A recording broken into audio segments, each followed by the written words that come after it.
ओम शांति। 23 मई 2024 बाबा के महावाक्य। मीठे बच्चे, रावण ने तुम्हें बहुत पीड़ित किया है। अभी तुम भक्तों का रक्षक भगवान आया है तुम्हारी पीड़ा को दूर करने। प्रश्न। सपूत बच्चों की मुख्य 2 निशानियां सुनाओ। उत्तर। सपूत बच्चे सदा माता पिता को फॉलो कर तख्त नशीन बनेंगे, खूब पुरुषार्थ में लगे रहेंगे। दूसरा, उनकी बाप से दिल बहुत सच्ची होगी। सच्ची दिल वाले सदा श्रीमत पर चलेंगे। अगर अंदर में सच्चाई नहीं तो याद में रह नहीं सकते। गीत। भोला नाथ से निराला। ओम शांति। मीठे मीठे बच्चों ने यह भक्ति मार्ग का गीत सुना। भक्त इस गीत के अर्थ को नहीं जानते। तुम भगवान के बच्चे बने हो। भगवान रक्षक है भक्तों का। तुम भी रक्षक हो भक्तों के। भक्तों की रक्षा करते हो। कौन सी आफत है जो भगत रक्षा करने के लिए भगवान को बुलाते हैं? भक्तों को रावण का बहुत दुख है। रावण संप्रदाय पीड़ित है दुखों से, तो भोलानाथ को याद करते हैं। वह है रावण संप्रदाय, यह है राम संप्रदाय। भक्तों को यह पता ही नहीं है कि हमारा रक्षक कौन है। भल गाते हैं भोलानाथ रक्षक है, परंतु क्या रक्षा करते हैं यह नहीं जानते। तुम बच्चे अब समझते हो कि भोलानाथ शिव बाबा ही बिगड़ी को बनाने वाला है। दुनिया को तो पता नहीं है कि भगवान किसको कहाँ जाता है। भगवान का पता हो तो फिर भगवान की रचना के आदि मध्य अंत का भी पता हो। न भगवान को जानते न रचना का पता है। इसलिए ऐसे मनुष्य संप्रदाय को ब्लाइंड भी कहा जाता है। दूसरे तरफ तुम हो जिनको दिव्य दृष्टि मिली है। अब तुम्हारा नाम ही है ब्रह्मा कुमार कुमारिया। बोर्ड पर भी नाम लगा हुआ है, ब्रह्मा कुमारी ईश्वरीय विश्वविद्यालय। सिर्फ ब्रह्मा कुमारियां हो नहीं सकती। प्रजापिता ब्रह्मा है ना। पिता के पास बच्चे और बच्चियां दोनों होते हैं। प्रजापिता ब्रह्मा को ही इतने ढेर बच्चे हो सकते हैं। तो समझना चाहिए यह बेहद का पिता है। यह भी जानते हैं ब्रह्मा विष्णु शंकर को रचने वाला बाप ही है, जिसको निराकार कहा जाता है। यह हो गया बेहद का बाप। यह भी जानते हो परमपिता परमात्मा ब्रह्मा द्वारा रचना रचते हैं। इनकी सारी रचना है। सब मनुष्य मात्र वास्तव में शिव वंशी हैं। अभी तुम आकर प्रजापिता ब्रह्मा की संतान बने हो। यह है नई रचना। परमपिता परमात्मा ब्रह्मा द्वारा रचना रचते हैं, तो तुमको ब्रह्मा कुमार कुमारिया कहा जाता है। इतने बेहद के बच्चे हैं जरूर बेहद का वर्षा लेते होंगे। बच्चे जानते हैं हम ब्रह्मा कुमार कुमारियों को शिव बाबा ने अडॉप्ट किया है। शिव बाबा कहते हैं तुम हमारे बच्चे हो। तुम आत्माएं भी निराकार थी, परंतु ज्ञान तो साकार में चाहिए। तुम जानते हो हम आदि सनातन देवी देवता धर्म के थे। ब्रह्मा द्वारा रचना यहाँ होती है। शिव जयंती भी यहाँ मनाई जाती है। यहाँ मगध देश में ही जन्म लिया है। बाप कहते हैं यह देश बहुत पवित्र स्वर्ग था। अभी इनको नरक मगध देश कहा जाता है। फिर स्वर्ग बनना है। तुम बच्चों की बुद्धि में है। शिव बाबा हमको फिर से राजयोग सिखाए पवित्र बनाते हैं। गाते भी हैं पतित पावन भक्तों के रक्षक भगवान। भक्त ही पुकारते हैं। पतित होते हुए भी अपने को पतित नहीं समझते हैं। बाप समझाते हैं तुम सभी पतित हो। पावन दुनिया सतयुग को, पतित दुनिया कलयुग को कहा जाता है। बाप तुम्हें सब राइट बताते हैं। लाखों वर्ष की तो कोई चीज होती नहीं। मनुष्य घोर अंधियारे में है। समझते हैं कलयुग तो अभी छोटा बच्चा है। और तुम जानते हो मौत सामने खड़ा है। अंधियारे और रोशनी का वर्णन संगम पर ही किया जाता है। अब तुम घोर प्रकाश में आए हो। सतयुग में तुम यह वर्णन नहीं कर सकेंगे। वहां यह नॉलेज ही नहीं रहती। इस समय बाप बैठ बच्चों को समझाते हैं तुम सतयुग में सूर्यवंशी घराने के थे। फिर अंत में आकर शूद्रवंशी घराने के बने हो। अब फिर ब्राह्मण वंशी बने हो। अभी तुम हो सर्वोत्तम ब्राह्मण कुल के। तुम हो ऊंच ते ऊंच। यह ईश्वरीय कुल है ना। बाप के पास आते हैं तो बाबा पूछते हैं किसके पास आए हो? तो कहते हैं बाप के पास। बाप दो हैं, एक है लौकिक, दूसरा पारलौकिक। सभी सालिग्रामों का बाप एक ही शिव है। तुम्हारी बुद्धि में यह टपकता है हम एक बाप के बच्चे हैं जिससे वर्षा लेते हैं। निराकार वर्षा तो साकार द्वारा ही देंगे ना। बाप खुद कहते हैं मैं साधारण तन में आकर प्रवेश करता हूँ। अब बाप बच्चों को कहते हैं बच्चे देही अभिमानी भव। अपने को आत्मा समझो। यह देह विनाशी है, आत्मा अविनाशी है। आत्मा को ही 84 जन्म लेने पड़ते हैं, न कि देह को। देह तो बदलती रहती है।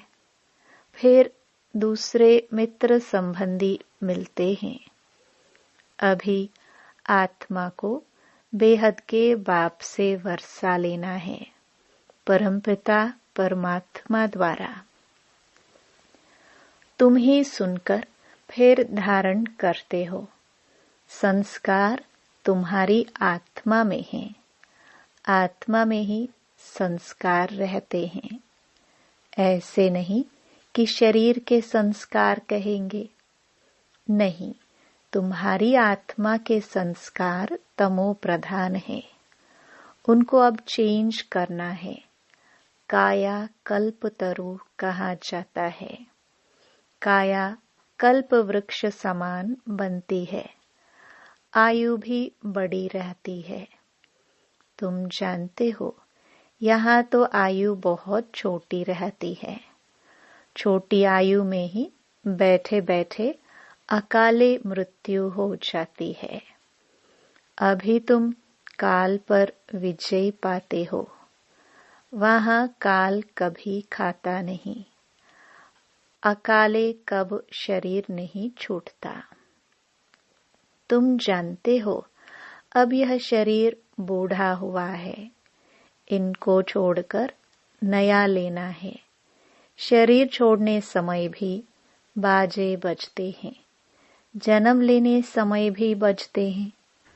वहाँ रोने की बात ही नहीं होती। तुमको भ्रमरी का मिसाल भी समझाया है। तुम हो ब्राह्मण ब्राह्मणिया। ब्राह्मण और भ्रमरी राशि मिलती है। जो काम भ्रमरी करती है वही तुम भी करते हो। वंडर है ना। भ्रमरी का दृष्टांत, कछुओं का, सर्प का, यह सब शास्त्रों में है। सन्यासी आदि भी यह मिसाल देते हैं।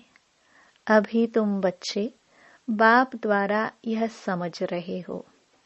वह तो हुआ भक्ति मार्ग, पास्ट का गायन करना। इसका फिर बाद में गायन होगा। इस समय ही बाप इस तन में आते हैं।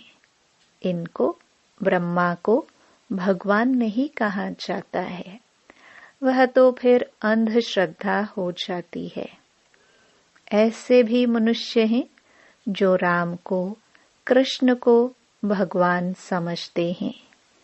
कृष्ण के लिए, राम के लिए भी कह देते, वह तो सर्वव्यापी है।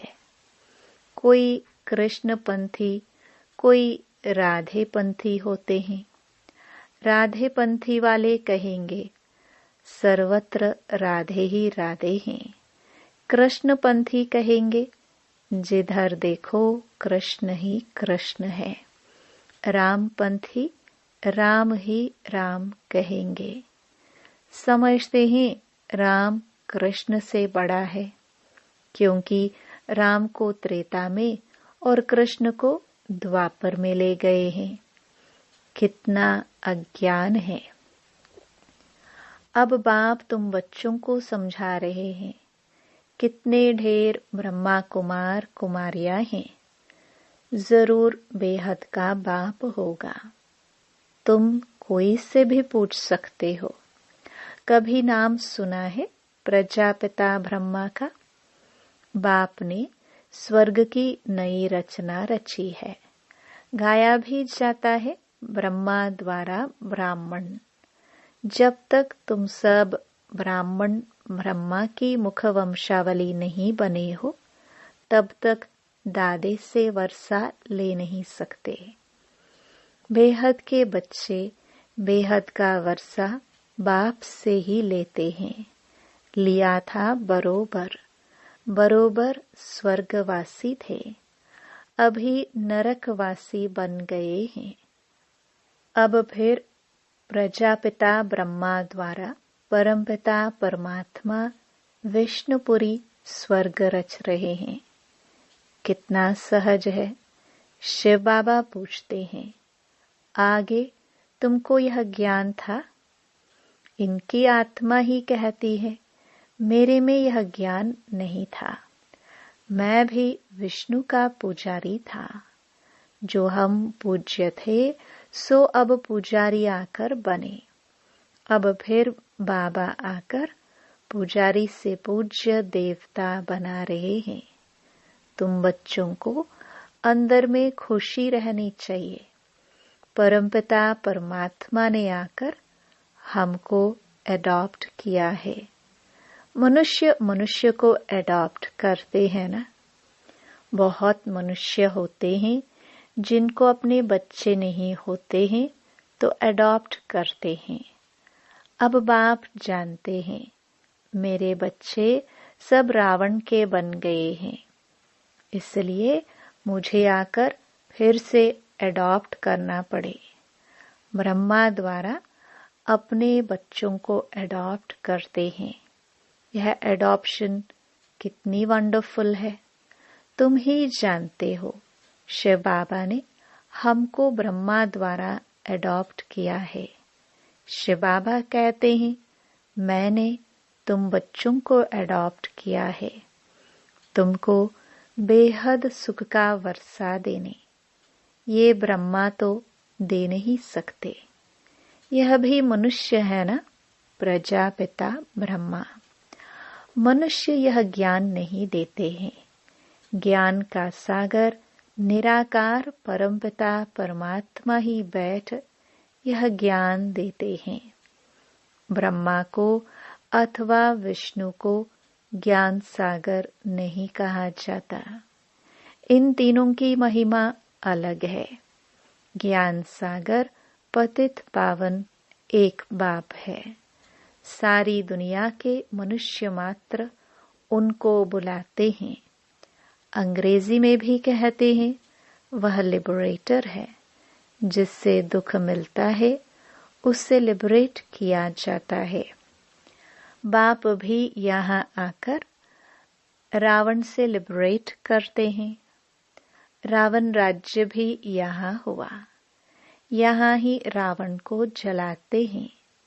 जलाकर फिर कहते हैं, सोने की लंका लूटने जाते हैं। उनको तो कुछ पता नहीं है रावण क्या चीज है, कब का यह दुश्मन है। समझते हैं राम की सीता चुराई गई। यह नहीं समझते कि हम सब सीताएं हैं। हम रावण की जेल में फंसी हुई हैं। यह ज्ञान किसमें भी नहीं है। कथाएं बैठ सुनाते हैं। शिव बाबा कहते हैं, मैं दूर देश का रहने वाला आया हूँ इस देश पर आए। यह पतित दुनिया पुरानी है ना। यह है रावण की दुनिया। बुलाते भी हैं, हे बाबा आओ, हम पतित बन गए हैं। बाप कहते हैं, हमको पावन बनाने इस पतित दुनिया में आना पड़ता है। और मुझे आना भी उस तन में है जो पहले नंबर में पावन था, जो सुंदर था। वही अब श्याम बना है। कितनी वंडरफुल बातें हैं। श्री कृष्ण को श्याम सुंदर क्यों कहते हैं, यह किसको पता नहीं है। क्या एक श्री कृष्ण को ही सर्प ने डसा? सतयुग में थोड़े ही सर्प आदि होते हैं। बाप कहते हैं, यह अंतिम जन्म मेरे कारण पवित्र बनो तो पवित्र दुनिया के मालिक बनेंगे। सिर्फ मुझे याद करो और पवित्र बनो। अल्फ को याद करो तो बादशाही तुम्हारी है। यह है सहज राजयोग, सहज राजाई। बच्चा पैदा हुआ और वर्षे का हकदार बना। यहाँ भी बच्चे जानते हैं कि हम बाप के बने हैं, तो स्वर्ग की राजाई के हम हकदार हैं। अब बाप कहते हैं, सतो प्रधान से तुम तमो प्रधान बन गए हो, फिर सतो प्रधान बनना है। योग और ज्ञान सिखाने में 1 सेकंड लगता है। बच्चा पैदा हुआ और वारिस निश्चय किया, तुम बाप के बने हो तो राजधानी का वर्षा तुम्हारा है। परंतु राजा रानी सब तो नहीं बनेंगे। यह है राजयोग। राजा रानी प्रजा साहूकार गरीब सब चाहिए। इसलिए रुद्रमाला भी बनी हुई है जो भक्ति मार्ग में जपते हैं। तुम जानते हो हम राजयोग सीखने आए हैं। मात पिता को फॉलो कर पहले पहले सूर्यवंशी चंद्रवंशी बनेंगे। सपूत बच्चे वह जो मात पिता को फॉलो कर तख्त नशीन बने। पुरुषार्थ खूब करना चाहिए। बाप कहते हैं मुझे याद करो, तो करते नहीं, श्रीमत पर चलते नहीं है। अंदर सच्चाई नहीं है। दिल सच्चाई हो तो श्रीमत पर चलते बाप को याद करते रहें। श्रीमत पर ही तुमको दादे से वर्षा मिलता है। ब्रह्मा स्वर्ग का वर्षा दे नहीं सकते। दादे की कमाई पर पोतरे का हक रहता है। बाप की कमाई के बच्चे भागीदार बनते हैं तो हकदार हैं। यहाँ तुमको शिव बाबा से वर्षा मिलता है। ज्ञान रत्न बाप से ही मिलते हैं। तुम जानते हो हम ब्राह्मण ही सो फिर देवी देवता बनेंगे। जगदम्बा कौन है? बाप समझाते हैं यह ब्राह्मणी थी, ज्ञान ज्ञानेश्वरी थी, फिर राज राजेश्वरी बनती हैं। तुम भी ऐसे बनते हो। अच्छा, मीठे मीठे सिखिलदे बच्चों प्रति माता पिता बाप दादा का याद प्यार और गुड मॉर्निंग। रूहानी बाप की रूहानी बच्चों को नमस्ते।